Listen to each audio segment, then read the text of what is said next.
ready, sound ready, 3, 2, 1, action. Dapat dari kelompok 5. Saya Muhammad Yanadi. Halo, saya Pak Rezi.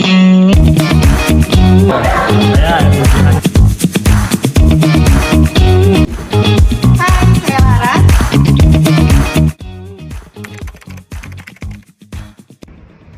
Halo semuanya, di sini kami dari kelompok 5 akan menyampaikan materi mengenai manajemen strategis, yang dimana ada apa itu manajemen strategis, yang kedua ada mengapa manajemen strategis itu penting, dan ketiga ada bagaimana perumusan manajemen strategis. Yang keempat ada menganalisis SWOT, IFAS, EFAS, dan tools matrix. Baik, yang pertama itu ada apa itu manajemen strategis. Manajemen strategis ialah proses perencanaan, pengawasan, analisis, dan evaluasi yang berkaitan terhadap semua yang diperlukan untuk organisasi untuk mencapai tujuan dan sasaran yang tepat. Manajemen strategis biasanya mengarah pada jangka panjang, pengambilan keputusan yang efektif, dan alokasi sumber daya untuk memastikan keberhasilan suatu perusahaan atau organisasi dalam lingkungan yang kompetitif dan dinamis. Baik, yang kedua ada mengapa penting manajemen strategis. Manajemen strategis sangat penting bagi organisasi atau perusahaan karena kerangka kerja yang menstruktur dan sistematis bagi organisasi untuk mencapai tujuan jangka panjang, bersaing secara efektif, dan beradaptasi dengan perubahan lingkungan. Baik, selanjutnya. Alasan-alasan manajemen strategis itu penting.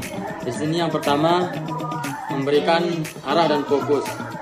Dan yang kedua, meningkatkan kemampuan adaptasi terhadap perubahan. Dan yang ketiga, mengoptimalkan penggunaan sumber daya. Yang keempat, menciptakan keunggulan kompetitif. Yang kelima, menghadapi perubahan dan ketidakpastian. Yang terakhir, membantu dalam mengambil keputusan. Selanjutnya di sini ada proses perumusan manajemen strategi. Ini yang pertama, di dalam perumusan manajemen strategi di sini analisis lingkungan, di mana analisis lingkungan ini mengevaluasi faktor internal dan eksternal dengan metode seperti SWOT atau Prestel dan Fortas File Fortas untuk mengidentifikasi peluang, ancaman, kekuatan, dan kelemahan. Yang kedua, di sini ada perumusan strategi di mana menentukan visi, misi, dan strategi tingkat korporat bisnis dan fungsional menggunakan model seperti Ansoff Matrix dan Balance Scorecard. Dan di sini yang terakhir, implementasi dan evaluasi menerapkan strategi dan menyesuaikan struktur organisasi, sumber daya dan sistem pengendalian serta melakukan evaluasi berskala untuk penyesuaian. Baik, selanjutnya di sini analisis IFAS. Di sini ada kekuatan. Yang pertama brand recognition. Di sini bobotnya 0,2. Yang kedua lokasi strategis. Di sini bobotnya 0,02. Yang ketiga fasilitas lengkap. Bobotnya 0,06. Ini juga ada pelayanan profesional. Bobotnya 0,2. Juga ada kemitraan luas. Bobotnya 0,02. Di sini total bobotnya 0,5. Ini juga ada faktor strategis internal kelemahannya. Weakness, harga premium pertama 0,01. Yang kedua, ketergantungan pada museum wisata. Yang ketiga, kurangnya diferensiasi. Ini bobotnya 0,2. Yang keempat, promosi tidak maksimal. Ini bobotnya 0,1.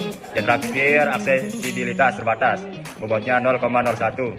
Total 0,5.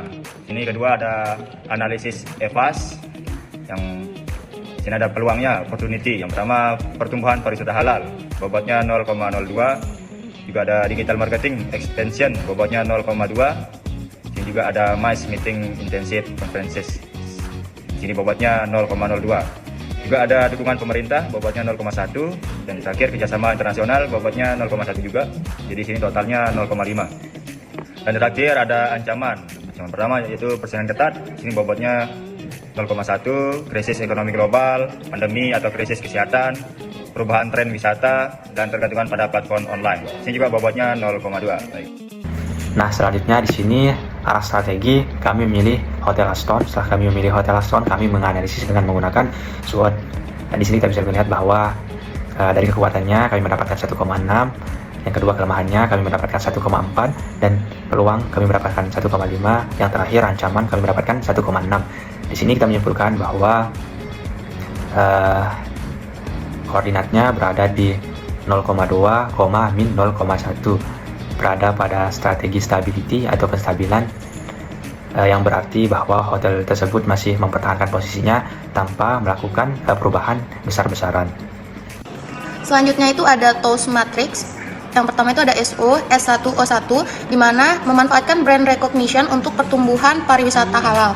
Yang kedua, S2O2, mengoptimalkan lokasi strategis melalui digital marketing expansion. Yang ketiga, S3O3, memanfaatkan fasilitas lengkap untuk MICE atau Meeting, Incentive, Conference, and Exhibition. Selanjutnya ada WO, W1O2, mengatasi harga premium dengan ekspansi digital marketing. W4O3 memaksimalkan promosi untuk menarik pasar MICE. W5O4 mengatasi aksesibilitas terbatas dengan dukungan pemerintah. Selanjutnya ada ST, S2T1 memanfaatkan lokasi strategis untuk menghadapi persaingan ketat. S3T2 menghadapi krisis ekonomi global dengan fasilitas lengkap. S4T5 memanfaatkan pelayanan profesional untuk mengurangi ketergantungan pada platform online. Terakhir ada WT, W2T4 mengurangi ketergantungan pada musim wisata di tengah perubahan tren wisata.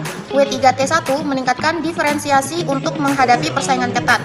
W5T5 mengatasi aksesibilitas terbatas di tengah ketergantungan pada platform online.